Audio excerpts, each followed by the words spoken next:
So here we are, North Coast Motorcycles. There we go. With our friend. Chris. Friend now. Wow. Yeah. So Chris is one of the instructors. Yeah. One of the best instructors, so we've heard. Oh, lovely. Thank you. And we're waiting for a group of students to come. So how many have you got today, Chris? 4 today. 3 manuals and a twist and go. So should be quite exciting. Cool. And what's the plan for today? First of all, come in here, get them all. We're asking you because we don't know. Do you not? Not a clue. Well, we'll get them kitted out first. Get them wearing some nice gear. Make sure that they're all ready to go. Have a little chat about the gear. Jackets, helmets, gloves, boots, that kind of thing. Make sure they know what they need to be safe. And we'll go out and have a look around the bikes. Get them familiar with the controls. And then it's time to get them out around the cones, doing some slow riding, that kind of thing. Boy. Yeah, but a clutch control. It's really windy, isn't it? It is very windy On those today. 125s. Yeah. Wow. And whoever's Wow. on that twist and go, they catch the wind, as you know. So Yeah, and look at that. That is their intrepid bikes waiting for them, eagerly waiting for them to turn up, with all of the cones all set out. And do you know what I really like about here is it's really bespoke, isn't it? yeah, it's awesome. You There's know? nowhere else like it. No. You've got a complete road system as you would have come in on, that Yeah. they can have a ride around before they go out onto the general public roads. It's fantastic. Yeah. Yeah. Should we go and have a look at the bikes quickly? Let's go and have a look at the bikes. Super. So you're a front man. What's the band? The band is the Landing Party. Oh wow, have you got a website? Yeah. Oh. All on Facebook and that kind of rubbish. Oh, check it out, check it out. Go and watch me embarrass myself doing that. Oh, sure you don't. Right, so these are the lovely bikes. Yeah. So off we got. CB125F. Yeah. And then the YBR. Obviously that lovely little thing there is a How gem. cool is that? Yeah, awesome little bit of kit I used to that is. commute to Plymouth on one of those. Really? Wow. Yeah, we both, Steve and myself, both love riding that little thing. That's awesome. And a obviously scooter. Twist and go at the end, so here they come. Here's Steve, Variety of them. and here are the people arriving in Yeah. possibly the worst transport known to man, Yes. because they've got 4 wheels and no enjoyment. So up at North Coast Motorcycles, it's straight into it. They've just literally got here. So what are they doing now then, Chris? They're now having their eyesight test. Yeah. Reading a number plate from the distance. Then they come over to see me with their provisional licences. Wow. What is it? It's a helmet. Look at that. You pull that, and the screen goes across Well, like a racing helmet. yeah. A trial amazing, helmet. isn't it? Yeah. So all the guys are getting their stuff fitted, all their kits. So they've got their boots and the jackets and the trousers and the helmets and gloves and stuff, so that they're all safe. And then they're getting a bit of a brief from Chris. All socially distanced, of course. So what are they doing now then, Steve? Chris is going to take them through Element A, which is where we teach them a little bit about the clothing. An introduction first, just letting them know what the CBT is about, explaining all the 5 different lessons that they need to go through, and then going into Element A, which is talking about helmets, so the legal requirements, as it's got to be on your head, fastened to your head, and it has to have the European safety standard on it, and then loads of information about how helmets work, why we wear them, why we wear all of the kit, different choices that you want to make, like leathers and textiles, so whether you're commuting or whether you're going out for pleasure rides, so that will affect the choices that you make with your kit. So, yeah, And all whilst being socially distanced. all whilst being I so. mean, how cool is that?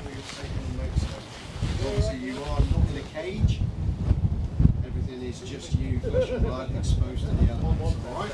So, if you get to the point today where you feel you're not ready to go out on the public highway, let us know. The thing that I really like about training like here is it's really relaxed, and I think that's one of the things that people really need when they first start and they first come to learn how to ride a motorbike.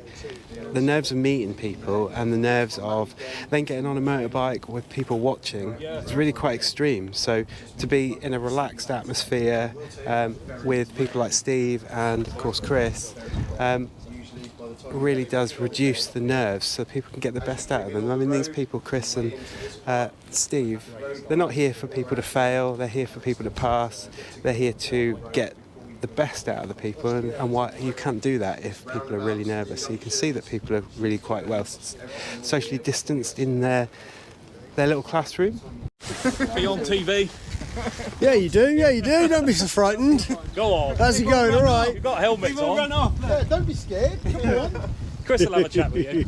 How was that then, Chris? Awesome. Very good. Going to find out their riding abilities now. Yeah. They all claim, except for the young lady, that they've ridden before. So we'll see how it goes. They're now going on to element C, which Stop is, following me. if you like, the business side of things, Yeah. where they actually get on the bike for the first time. So, going to get moving away, first of all, teach them about the biting point and get them moving off and go through it nice and slowly. 3 of them, as Chris said, have ridden before, so there shouldn't be too much of a problem at all. They're just renewing their CBTs, and we've got the one lady who hasn't ridden before, so she's going to give it a go and see how she gets on. What they have to complete in this element is starting and stopping, obviously, first of all, get them under control, and then stopping accurately. So stopping in between some cones that we get set up, and that simulates stopping at a junction. And then we move on to a figure of 8, a U-turn, emergency stop, and then those are the exercises that they have to complete. And then what we do is we take them for a ride around the airfield and give them a bit of getting up to road speed, changing gear, going through and making sure that they're nice and smooth on the bike before we do end up going out on the public road. So it just gives us an extra bit of confidence that they're going to be okay when they get out on the road. So. Okay, Toby's going to have a go and see how Toby gets on with a figure of 8.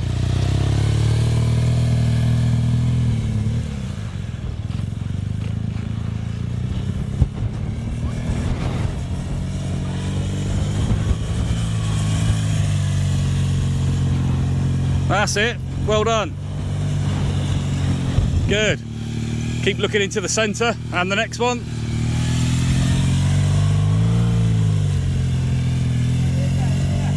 Oh, that was close.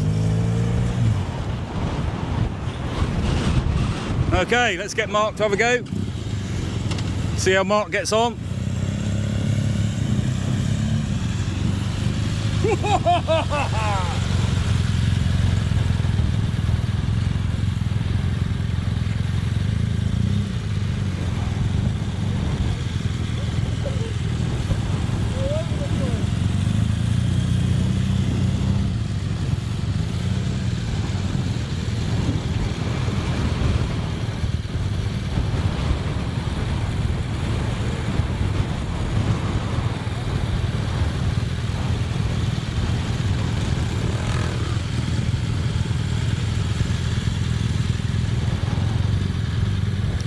Good.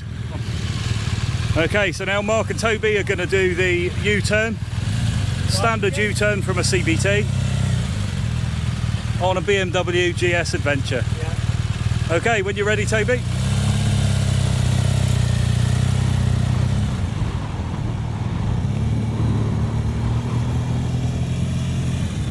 Excellent. Well done. That's good. Okay, Mark, when you're ready.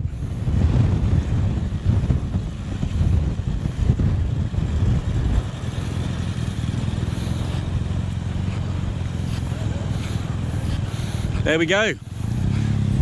Proof that you can do it on a BMW GS Adventure.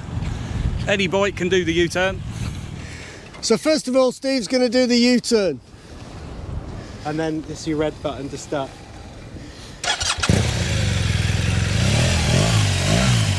Got to have a drive round first. Yeah, have a bit of a practice. Have a bit of a practice. Yeah, yeah. We'll still film it.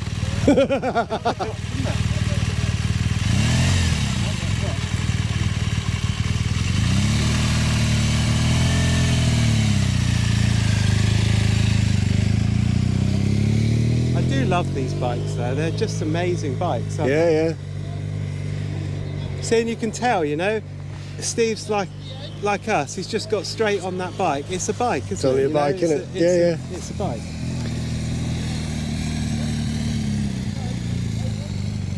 Just getting used to the brakes. Now he's going to do his U-turn. So the difference is we didn't use our rear brake, which is I really... did. Did you? I didn't. Oh, look at that! Look at that. That's perfect. Now that is why Ridercam TV don't do CBT. That is why Ridercam TV come to the experts. It is. It does look good on that bike, you know. Yeah, fits in. Yeah. So how did the Ridercam TV crew do with figure of eights?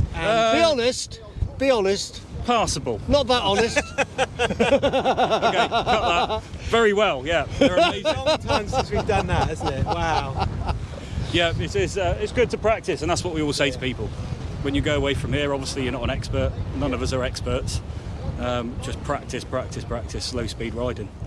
That's where the skill is. And that's where the mishaps happen, isn't it? In car parks.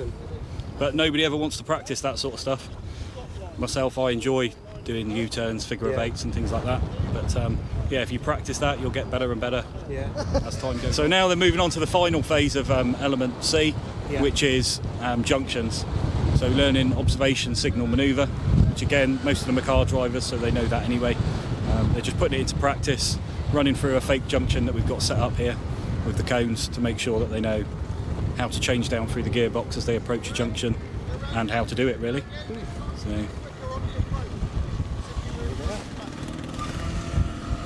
we teach them about the bell mouth there. Chris has spoken to them about the bell mouth at every junction. The bell mouth? So where the road splays out when you approach a junction. Yeah. So that explaining to them that is for them to use, motorcyclists and cyclists. Because quite often you see motorcyclists pull up to a junction, turning left, and they're square to the junction. So what we get them doing is turning into that bell mouth so that they've already done half the turn already. Saves them swinging out wide as they pull out. But it's amazing the amount of people that don't realise what that's for. So that lady there hasn't used it, their first attempt. So what they're doing now is they're doing their right turn from a major road into a minor road. Right. So the only difference with this really is their lifesaver. So the positioning when they stop, and also their last minute lifesaver, checking over their right shoulder for people overtaking you, which does cause quite a lot of accidents on the road. Yeah. People do tend to overtake you. Either they don't see your indicator if you're not stopping, or they do see your indicator but they decide they're not going to wait anyway and try and overtake you. There are a lot of motorcyclists who have accidents that way.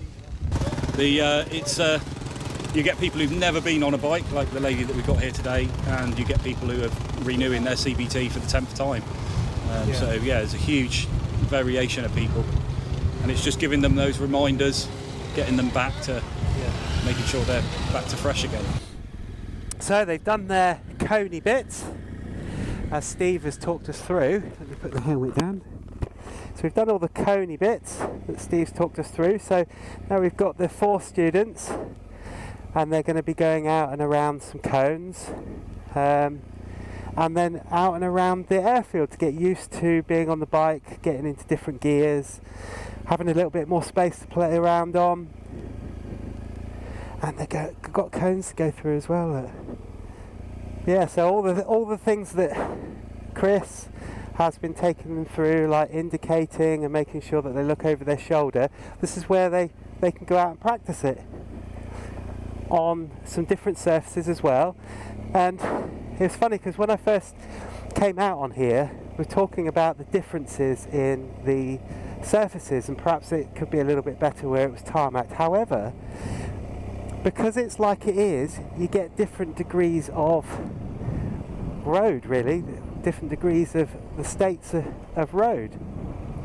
And I think that's really good, because people then get used to the fact that the road isn't as smooth as they would want, perhaps on some occasions, that the road has got a little bit of gravel, it's a little bit broken up, and the whole reason for that is because the English roads, they're okay, but there will be a time where people have to try different manoeuvres. So you see that Chris is leading them through what they need to do, and he's getting them to do different things so that they're used to the space around their bike. They're used to how the bike is controlled and how they're controlling the bike, and getting used to using their mirrors and kind of getting used to the space that they've got now, because as you can imagine, when people are starting to ride their bikes, they're very, very nervous, very, very worried about what they look like, concentrating on loads and loads of things, like concentrating on how to ride the bike, how to behave when they're on the bike. You see that they're starting to get a little bit more looser and a little bit more confident with the bike, and a little bit more confident with the speed that they've got, the gears that they need to change in, the way in which the bike moves underneath them, the traction, all of that stuff that you kind of take for granted as you're riding along after having passed your test for quite some time. You kind of get used to the fact that your bike just does what you're asking it to do, and you get used to your own bike. And bear in mind, these people have only been on their bikes for perhaps 3-4 hours, if that, and probably, well, they've been here for 3 or 4 hours, but they've probably been on their bikes for, I don't know, perhaps perhaps about half an hour to an hour, I suppose, if you added all the time up. And now they're actually out on what I would feel, and I'm sure they're feeling, is a proper road. You know, you've got all the arrows and everything here, you've got all the potholes, which is very, very in keeping with the English roads at the moment, because we've got potholes everywhere. But you can see that they're getting more used to what they're doing, and they're getting a little bit of speed up as well, which is quite nice. So if I can stand up, you might be able to see them a little bit better. So it's got people thinking about the different lines, the different ways in which they need to behave on the road, the different behaviours on the road, sometimes the different lines in the road. You know, the longer and shorter lines and markings in the middle of the road dictate different things. You've got arrows pulling you back in, so up at the front you can see the 2 arrows that are coming in, so they're to dictate very often when 2 lanes are coming into 1 lane, so people need to start looking and coming over. And because this is a training circuit, you've also got people that are here learning how to ride, how to drive a car as well. So those people are traffic, and I think it's a really good idea to start people off when they're riding, that they've got an idea that there is some traffic about, even if it's tiny bits of traffic, that there's little bits of traffic that are out and about, so that they can get used to what it's like to have a car coming, because they'll have to look round this corner because those tyres are there, so they'd have to look round the corner to make sure that everything was safe to go through. And they're starting to use their indicators, so learning where the indicators are and what they need to do, and where they need to be on the road so that they can do things and come to a stop and all of that sort of stuff, all whilst being under control and controlling the bike. So it looks like we're all turning right. So you can see they're all starting to look over their shoulder, which is really, really good, and they need to be able to do that. Now onto some smaller roads, and look at where we are. Beautiful, beautiful place that we've got down here in Cornwall. That is the sea. That is the sea. Now notice that Chris has brought them in this way and got them onto the right hand side of the road so that they can do a left hand turn rather than a right hand turn, which is really, really good, so that they can see what they're doing and get used to doing those sort of turns. And of course they're quite tight turns as well, you know, they're quite tight turns for them to get used to, and they're looking and following Chris, and I think this is a really, really good thing to do, and a bit of off-roading. So they get to do a little bit of off-roading as well. You know, bear in mind these people have been on their bikes for a tiny amount of time, and to be coming and doing a bit of off-roading as well, perfect.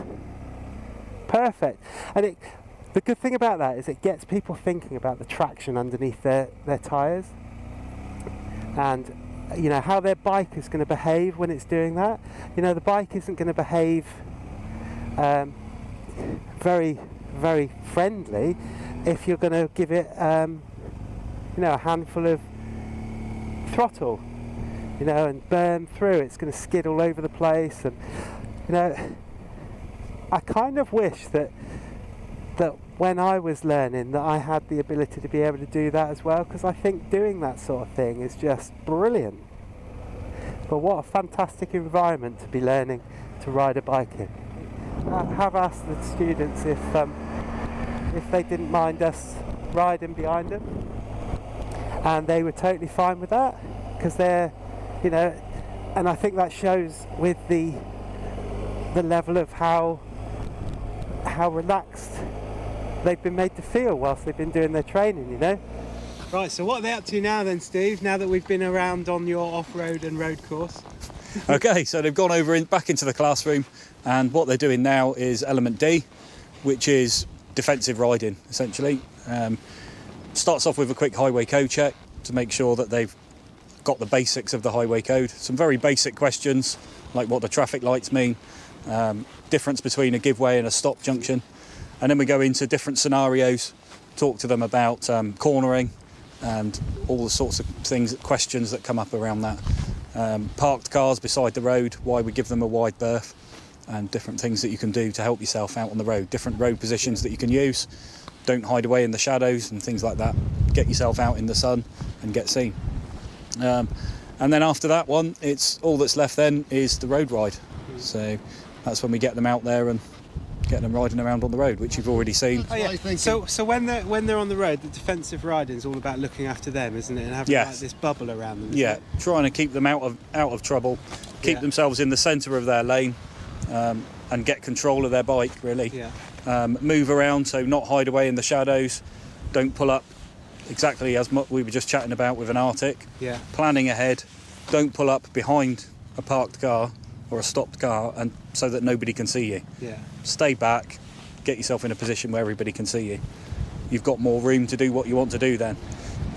So we say leave a car's length between you and the car in front, so that people can see you, including the car in front of you, and you've got room to do something if something changes.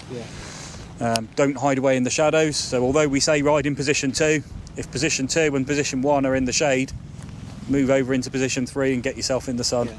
And by position, you're splitting the road up into 3 parts, aren't you? Yes, yeah. P1's right next to the hedge, 2 in the middle, and then 3 by the crown. That's right, yeah. So I think in your advanced riding you have 6 positions, don't you? I think there's a school of thought for loads of different things. So certainly when I was taught, there were 5. I think 5. I use 3 because it's too many. But 3's much easier. Yeah. And I think that's become standard, isn't it? And that's it. You've got to remember the standard that people are at CBT, and it's like cornering. When we say cornering, we're not talking advanced cornering. Yeah. The main thing that people think about when they think of cornering is the fastest route round the corner. Yeah. So position 1 on a right-hand bend across to position 3. Well, we're trying to get them out of that. We're not talking about apexes and racing lines and things like that, because we're not on a racetrack. Trying to get them back to trying to stay in the centre of their lane. So that they are in a safe position going around the corner. They don't have the ability to start choosing their line at this stage, and we just want to keep them safe on the road, really. And I guess that's what CBT is about, isn't it? It's basic training so that they can, I suppose, form the first part of the legislative thing in the UK where they can then go out and ride a bike. That's it, yeah. But it's all about their safety, isn't it? And hoping with people like you and Chris to infuse people to want to take more training to get better and perhaps get different bikes. Yeah. But it's all about being safe on the road, isn't it?